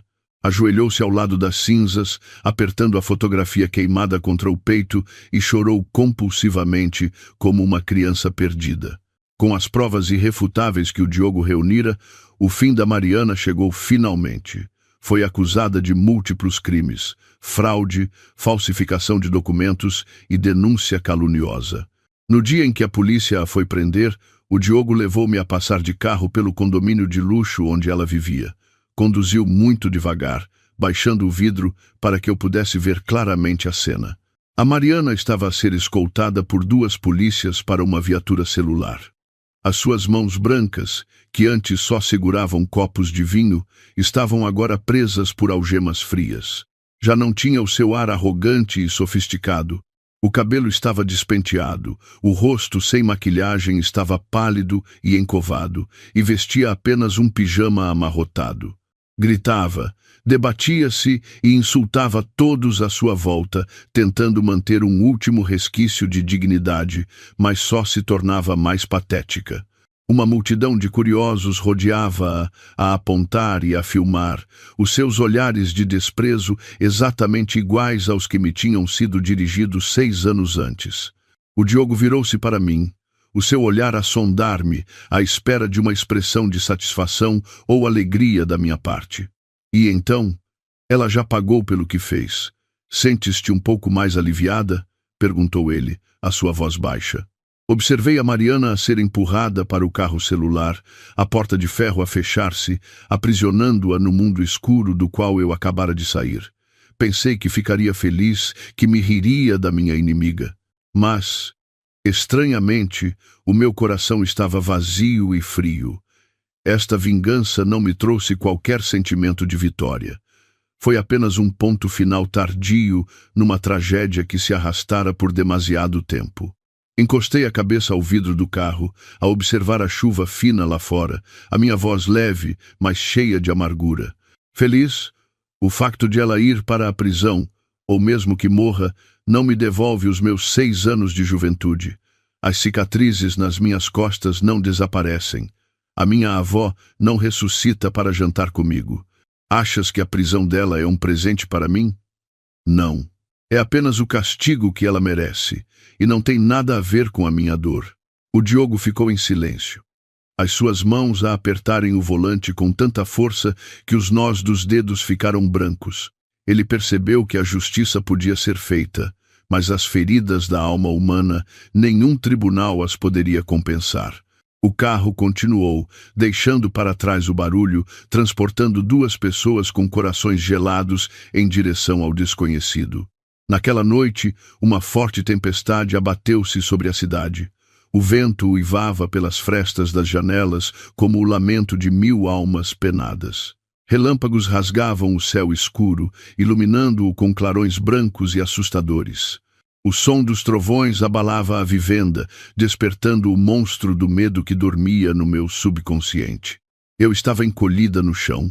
Cada vez que um relâmpago iluminava o quarto, sentia-me de volta à cela de isolamento. A luz ofuscante era como a lanterna potente que os guardas me apontavam aos olhos para me torturar psicologicamente. O ribombar do trovão era como o som da porta de ferro a fechar-se, trancando-me na escuridão eterna. Não, não me tranquem, eu não fiz nada de mal, deixem-me sair. Levantei-me de um salto, a gritar, com as mãos na cabeça, a correr desorientada pelo quarto, a esbarrar nos móveis, quebrando coisas. Ao ouvir o barulho, o Diogo arrombou a porta. Encontrou-me num ataque de pânico, os olhos a revirarem, a espumar pela boca. Correu para me abraçar com força. Leonor, acalma-te. Sou eu, o Diogo. Ninguém te vai prender. Estás em casa. Mas eu não o reconheci. No meu delírio, via-o como um guarda cruel a tentar amarrar-me. Debati-me violentamente, arranhando-lhe o rosto e o peito. Quando ele me segurou com mais força para me acalmar, abri a boca e mordi-lhe o ombro. Os meus dentes cravaram-se, atravessando o pijama, afundando-se na sua carne. O sangue quente encheu-me a boca, o seu sabor metálico a deixar-me ainda mais frenética. O Diogo gemeu de dor, mas não me largou. Cerrou os dentes, aguentando, enquanto me acariciava o cabelo despenteado, sussurrando pedidos de desculpa inúteis. Mordi-o até ficar exausta e desmaiar nos seus braços. Na minha inconsciência, as lágrimas escorreram, molhando a sua camisa, enquanto eu murmurava os nomes das pessoas que mais amava. Avó, mãe, ajudem-me, dói tanto. Nunca, nem uma vez, chamei pelo Diogo. Ao ouvir as minhas súplicas, o coração dele foi como que cortado por uma faca cega. Percebeu que no meu mundo ele não era um herói, nem um marido. Ele era o pesadelo, a origem de todo o meu sofrimento. Ficou a segurar-me durante toda a noite, deixando o seu sangue escorrer, ignorando os trovões lá fora. Ficou ali, como uma estátua esculpida em 1000 anos de remorso. Na manhã seguinte, a tempestade tinha passado, deixando um céu cinzento e desolador. Acordei e vi-me na cama macia. Ao meu lado, o Diogo dormia sentado numa cadeira, a sua camisa manchada de sangue seco. As memórias da noite anterior voltaram. Olhei para a ferida no seu ombro, sem sentir um pingo de pena, apenas um cansaço profundo. Percebi que, se continuasse ali, morreríamos ambos lentamente naquele inferno. O Diogo acordou sobressaltado quando me mexi. Acordaste? Dói-te alguma coisa? Queres que chame o médico? Abanei a cabeça, sentei-me e encostei-me à cabeceira da cama. Olhei-o diretamente nos olhos, o meu olhar estranhamente calmo, a calma de quem aceitou desistir de tudo. Diogo, deixa-me ir, disse eu, a minha voz suave, mas firme. Ele ficou atônito, abriu a boca para tentar reter-me, mas ao ver os meus olhos vazios, as palavras ficaram-lhe presas na garganta. Por que é que me prendes aqui? Para me veres enlouquecer todas as noites? Ou para te torturares a ti mesmo? Queres compensar-me, não é? A única forma de o fazeres agora é deixares-me desaparecer da tua vida. Não me procures, não me contactes. Assume que a Leonor de antigamente morreu mesmo. Deixa-me encontrar um lugar para enterrar o que resta da minha vida. O Diogo baixou a cabeça, cobrindo o rosto com as mãos, os seus ombros a tremerem. Sabia que eu tinha razão. Manter-me ali era egoísmo, era uma tentativa de aliviar a sua própria consciência, não de me fazer feliz. Ao seu lado, eu seria para sempre assombrada pelo passado. Amar alguém, por vezes, é saber quando deixar ir. Muito tempo depois, o Diogo levantou a cabeça, os seus olhos vermelhos a olharem para mim. Acenou. Está bem. Eu concordo, eu deixo-te ir. Levantou-se, foi ao cofre e tirou de lá um cartão bancário e uma caderneta de poupança. Colocou-os na minha mão, segurando-a com força uma última vez. Mas tens de me prometer uma coisa. Leva este dinheiro contigo. Não recuses. Não é esmola. É o dinheiro da venda do terreno da tua avó.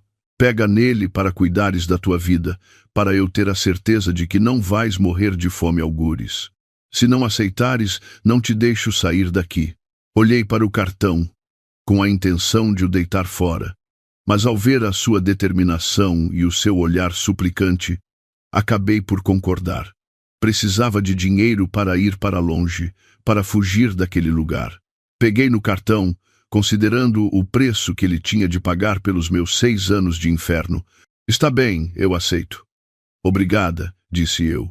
Um agradecimento formal e frio, pondo um ponto final na nossa relação fatídica.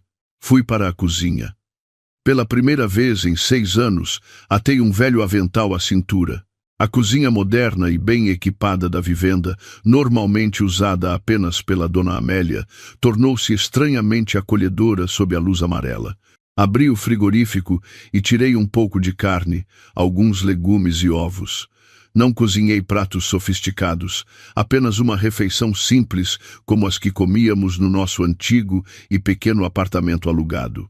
O som da faca na tábua, o crepitar do azeite, o cheiro a ovos estrelados e a sopa de legumes espalharam-se pela casa fria. O Diogo chegou do trabalho e ficou paralisado ao ver a mesa posta com comida quente. Esfregou os olhos a pensar que estava a sonhar. Coloquei um prato de arroz branco à sua frente e disse suavemente: "Senta-te e come. Já não cozinho há muito tempo. Não sei se vais gostar." Ele sentou-se, as suas mãos a tremerem enquanto pegava nos talheres. Começou a comer e as lágrimas começaram a cair, a pingar para o prato. Comia vorazmente, a comer e a chorar, como se fosse a melhor refeição da sua vida. Olhou para mim, os seus olhos vermelhos a brilhar com uma felicidade tênue. "Está delicioso, Leonor. Tão bom como antigamente. Tu perdoaste-me, não foi?" Não respondi. Limitei-me a colocar mais um pedaço de carne no seu prato. Na sua sopa, tinha dissolvido secretamente uma dose leve de soníferos, o suficiente para lhe dar um sono profundo e sem sonhos.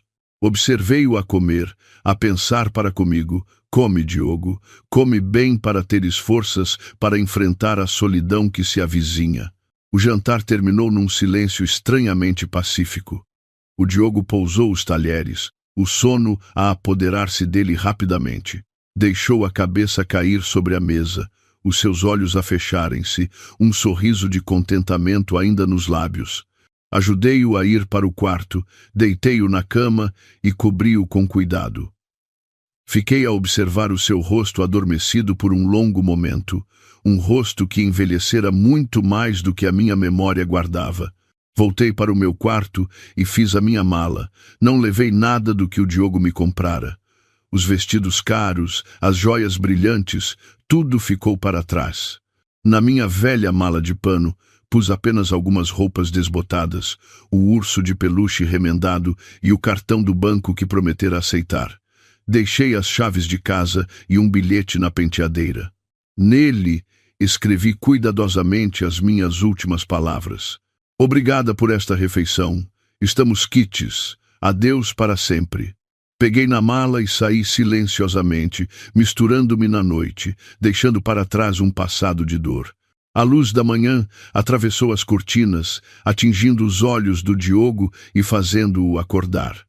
A cabeça doía-lhe um pouco por causa dos soníferos, mas o conforto da cama fê-lo querer ficar mais um pouco. A memória do jantar da noite anterior voltou, doce, e ele sorriu, acreditando que era o início de uma reconciliação. Levantou-se de um salto e correu para o meu quarto, a chamar em voz alta: Leonor, acorda para o pequeno almoço. Mas a única resposta foi um silêncio arrepiante. O quarto estava vazio, a cama fria e impecavelmente feita, o guarda-roupa aberto, sem um único vestígio da minha presença. O Diogo ficou paralisado, o sorriso a desvanecer-se. Correu para a penteadeira e viu as chaves ao lado do bilhete. A caligrafia familiar atingiu-o como uma facada no coração.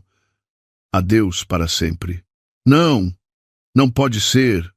Leonor! Gritou ele, amarrotando o papel na mão. Correu pela casa, a procurar em todos os cantos, foi ao pátio, ao portão, mas não havia sinal de mim. Eu tinha partido durante a noite. Desta vez, fui mais astuta. Não apanhei um autocarro ou um comboio para não ser rastreada. Fui a pé até a autoestrada e pedi boleia a um caminhonista de longo curso que ia para o Alentejo.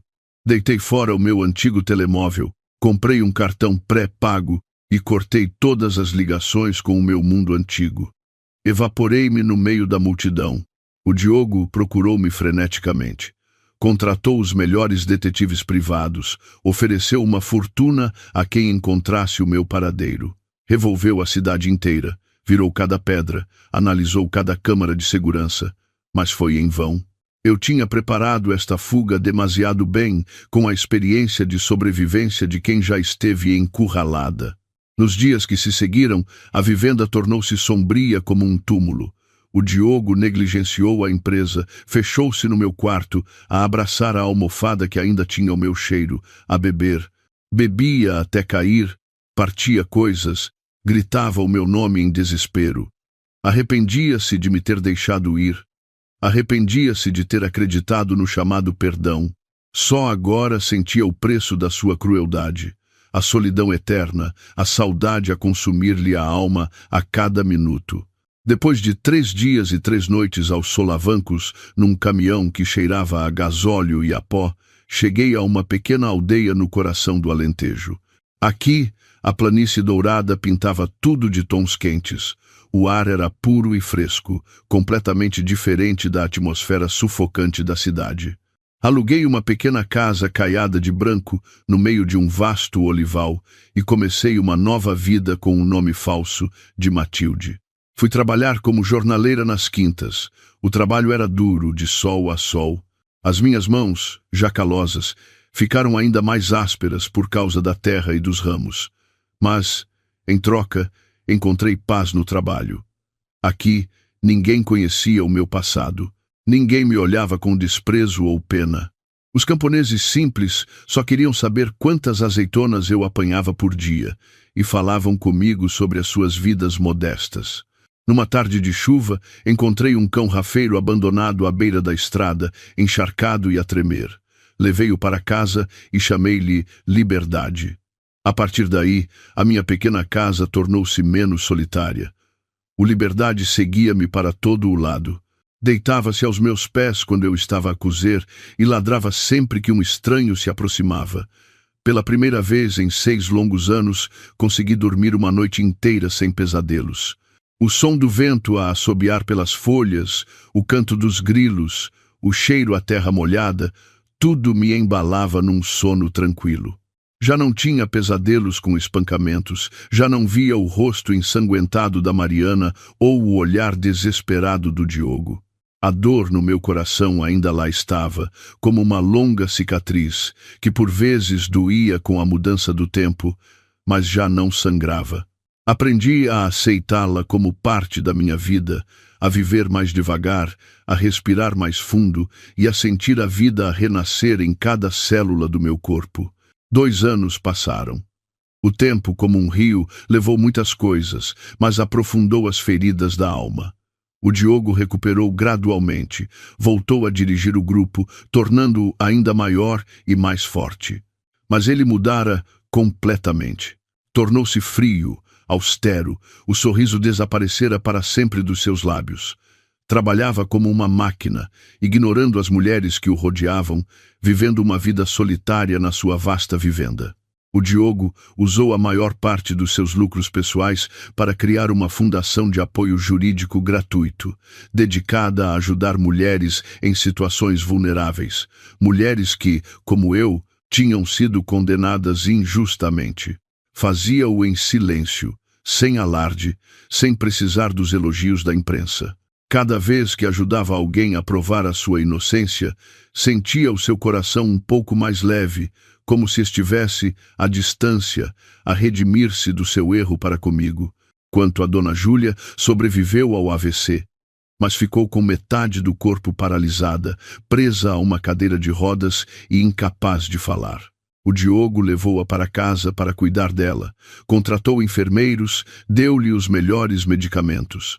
Mas o castigo mais cruel que lhe impôs foi o silêncio. Durante 2 anos, o Diogo não trocou uma única palavra com a sua mãe, para além de perguntas formais e frias sobre a sua saúde. Chegava do trabalho e passava por ela como uma sombra. Jantavam na mesma mesa, mas ele nunca a olhava. Dona Júlia, na sua cadeira de rodas, chorava enquanto via o filho a definhar, o seu coração a doer. Queria pedir-lhe desculpa, implorar o seu perdão, mas da sua garganta só saíam sons incompreensíveis. O silêncio do Diogo era a sua sentença perpétua, a torturar-lhe a consciência todos os dias. Vivia no arrependimento, a ver as consequências da sua própria maldade e preconceito. Uma família desfeita, um filho solitário. Era o preço mais alto que tinha de pagar. Viver para remoer a dor que ela mesma criara até ao seu último suspiro. A minha vida no Alentejo continuava, serena como as nuvens que passavam sobre a planície. Pensei que tinha desaparecido verdadeiramente do meu mundo antigo. Até um dia fatídico. Mais tarde, vim a saber que o fio do destino que me ligava ao Diogo nunca se partira completamente. Apenas se tinha afundado, à espera de ser puxado por uma cruel coincidência. Era dia de feira na vila. Levei um cesto de cogumelos selvagens e um pouco de mel para vender, para trocar por arroz e sal. Vestia as roupas castanhas e gastas dos camponeses locais, com um lenço na cabeça que me cobria metade do rosto queimado pelo sol, misturando-me na multidão. O Tiago, o assistente do Diogo, estava em viagem de negócios na região a avaliar a qualidade das azeitonas para azeite. Passeava pela feira a observar com curiosidade os produtos locais. Eu estava agachada à beira do caminho, a arrumar os meus cogumelos, quando o Tiago passou por mim. Passou, mas de repente parou. Talvez tenha sido a minha postura familiar, ou as minhas mãos magras, cheias de cicatrizes, que lhe chamaram a atenção. O Tiago voltou-se e olhou com mais atenção. Nesse momento, levantei a cabeça para atender um cliente, e os nossos olhares cruzaram-se por uma fração de segundo. Embora o meu rosto estivesse mais escuro e com mais rugas, aquele olhar silencioso e melancólico era inconfundível. Fiquei em pânico, puxei rapidamente o lenço para cobrir o rosto, baixei a cabeça e fingi estar ocupada. O Tiago não se atreveu a aproximar-se, com medo de se ter enganado ou de me assustar. Recuou para um canto, tirou o telemóvel a tremer, fez zoom e tirou uma fotografia rápida. Na fotografia, via-se uma mulher de aspecto rude e sofrido, encolhida à beira da estrada, mas cujos olhos ainda brilhavam com uma mágoa profunda. A fotografia foi enviada imediatamente, viajando centenas de quilômetros até chegar às mãos do Diogo. No seu luxuoso escritório na cidade, o Diogo estava a assinar documentos quando o telemóvel vibrou. Abriu a mensagem do Tiago e o mundo à sua volta desabou. Olhou fixamente para o ecrã, a sua mão a tremer tanto que quase deixou cair o telemóvel. É ela. É a Leonor. Mesmo mais velha, mais sofrida. Ele reconhecê-la-ia instantaneamente. Acariciou o rosto da mulher na fotografia, as suas lágrimas quentes a caírem sobre o ecrã. Sem dizer uma palavra, cancelou todas as reuniões e saiu a correr do escritório como um louco, a conduzir pela noite dentro em direção à planície dourada. O Diogo conduziu como um louco durante um dia e uma noite, atravessando as estradas retas e monótonas para chegar à pequena vila onde eu vivia. Quando chegou, já anoitecia e o nevoeiro começava a cobrir tudo. O Tiago esperava-o à entrada da vila e apontou para uma colina distante, onde uma fraca luz de candeeiro a óleo brilhava numa pequena casa de pedra. O Diogo deixou o seu carro de luxo na estrada principal e, de calças arregaçadas, atravessou a estrada de terra lamacenta para subir a colina. Caminhava em silêncio, com medo de que qualquer ruído pudesse quebrar a ilusão. Escondeu-se atrás de um grande sobreiro, susteve a respiração e olhou para a minha casa. No alpendre, eu estava sentada a coser uma camisa rota. Ao meu lado, o Liberdade dormia. Uma criança vizinha de uns 3 anos veio a correr para brincar. Chamou-me tia Matilde e aninhou-se no meu colo. Pousei a agulha e a linha, peguei na criança ao colo e fiz-lhe cócegas, o que a fez rir às gargalhadas. E então eu também sorri, um sorriso suave e radiante que iluminou todo o meu rosto sofrido. Era o sorriso que o Diogo perdera há 8 anos. O sorriso que ele pensara que nunca mais veria. O Diogo ficou paralisado na escuridão, o seu coração a apertar-se de dor. Viu a paz que emanava de mim, uma paz simples que ele, com todo o seu dinheiro e poder, nunca conseguiria alcançar. Percebeu que eu tinha realmente renascido, não por causa da sua compensação, mas por me ter afastado dele. A minha presença ali, no meio daquela natureza selvagem, era tão bela e pura que ele se sentiu sujo e deslocado. Quis sair do seu esconderijo, correr para me abraçar, dizer-lhe que sentia a minha falta até a loucura. Mas os seus pés pareciam pregados ao chão. Olhou para o meu sorriso e depois para as suas próprias mãos. As mãos que me tinham empurrado para o inferno. Teve medo. Medo de que, assim que ele aparecesse, aquele sorriso se apagasse, substituído pelo pânico e por um olhar vazio e assombrado. Medo de que a sua presença destruísse o frágil mundo de paz que eu construíra com tanto esforço. O Diogo ficou ali, as lágrimas a escorrerem-lhe pelo rosto, a misturarem-se com o orvalho frio da noite. Percebeu que amar agora não era possuir, mas sim observar de longe. A noite no Alentejo tornava-se cada vez mais fria. O vento assobiava pelas folhas dos sobreiros, criando sons melancólicos. Eu já tinha apagado a luz e ido dormir há muito tempo.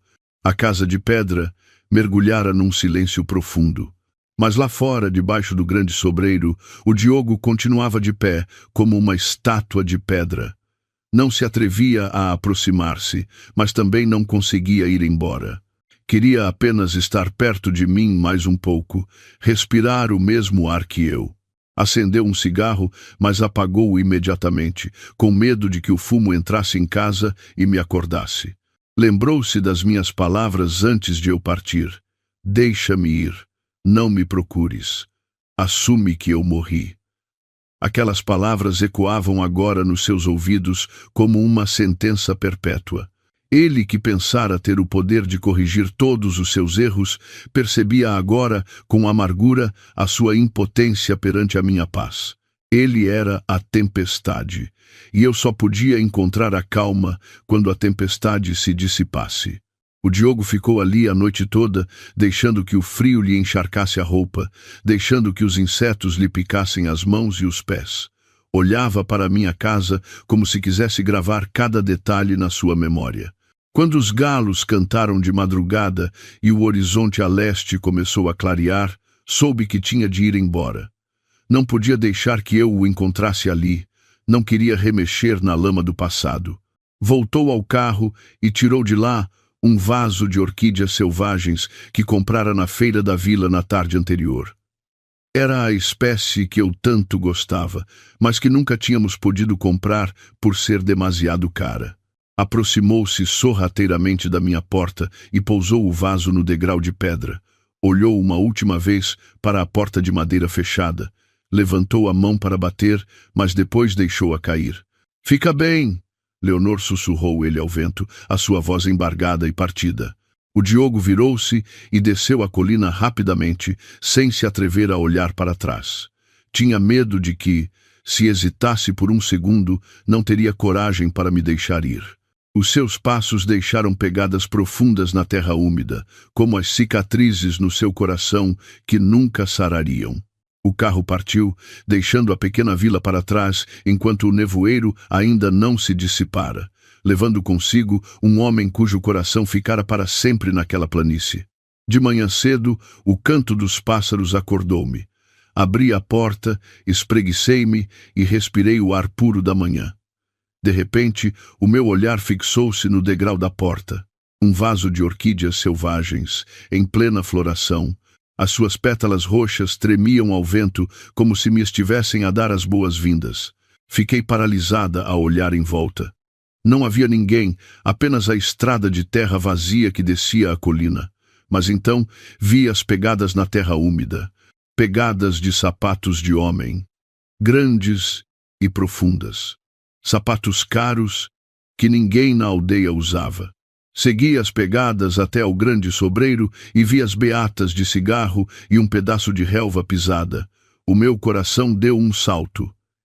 Eu sabia quem tinha estado ali. Só uma pessoa sabia que eu gostava daquelas flores. Só uma pessoa seria capaz de ficar ali a noite toda sem se atrever a bater a porta. Era o Diogo. Ele tinha me encontrado. Um arrepio percorreu-me a espinha.